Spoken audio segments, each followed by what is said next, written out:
going to learn today how to eat. നമ്മൾ എങ്ങനെ കഴിക്കേണ്ടതെന്ന്, right? എല്ലാവരും കഴിക്കുന്നവര് എല്ലാവരും ടവൽ സ്പ്രെഡ് ചെയ്തിട്ട് ചോട്ടില്, റൈറ്റ്? ടവൽ എന്തിനാണ് നമ്മൾ ചോട്ടിലിടുന്നത്? കറക്റ്റ്. ചോട്ടില് ചോറ് പൊട്ടാണ്ടിരിക്കാൻ വേണ്ടിയിട്ടാണ് നമ്മൾ ടവൽ ചോട്ടില് സ്പ്രെഡ് ചെയ്യുന്നത്. Now ഏത് കൈയിലൂടെയാണ് നമുക്ക് കഴിക്കേണ്ടത്? Right hand. No, Zaisha, that is your left hand. Right hand. Right hand. Right hand കാണിച്ചു. Correct. That is the hand. അതെ, right hand. Right hand ഒന്നാണ് ഉണ്ണണ്ട. രണ്ട് കൈ യൂസ് ചെയ്യാൻ പാടില്ല. Zaisha, അത് വെച്ചു ചോട്ടില്ല. അത് വെക്കൂ. ലെഫ്റ്റ് ഹാൻഡിലെ കൈ ചോട്ടിൽ വെക്കൂ. ഈ കൈയിലെടുത്തത് ചോട്ടിൽ വെക്കൂ. ആ കൈയിലെടുത്തത് ചോട്ടിൽ വെക്കൂ. കേട്ടോ? രണ്ട് കൈ വെച്ച് കഴിക്കാൻ പാടില്ല.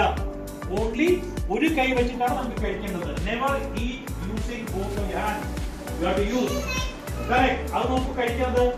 Nimisha കഴിക്കുന്നത് that's the correct way. Spoon. She is eating it correctly. She is using her right hand, and then Bhumika is eating the right hand.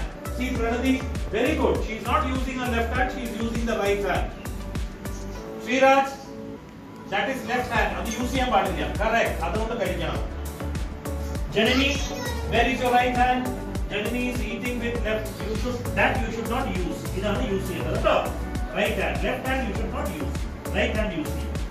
രണ്ട് കൈ കൊണ്ട് കഴിക്കാൻ പാടില്ല. Eat. That's a good manners. Right? Very good. അതുകൊണ്ട് കഴിക്കുക. അതുകൊണ്ട് കഴിക്കാൻ പാടില്ല.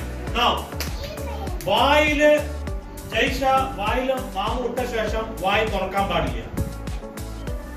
Close your lips. വായ അടച്ച് കഴിക്കൂ. അല്ല അയാൾ പറഞ്ഞ് തിന്നാൻ പാടില്ല. അത് മാടാണ് തിന്നുക. പശുവാണ് അങ്ങനെ തിന്നുക. എങ്ങനെ അയാൾ പറഞ്ഞിട്ട് അങ്ങനെ തിന്നാൻ പാടില്ല. വായ അടച്ചിട്ട് കഴിക്കണം. എങ്ങനെയാണ് കഴിക്കുക? ശ്രീരാജ് വായ അടച്ച് കഴിക്കൂ. വായ അടയ്ക്കൂ. Don't open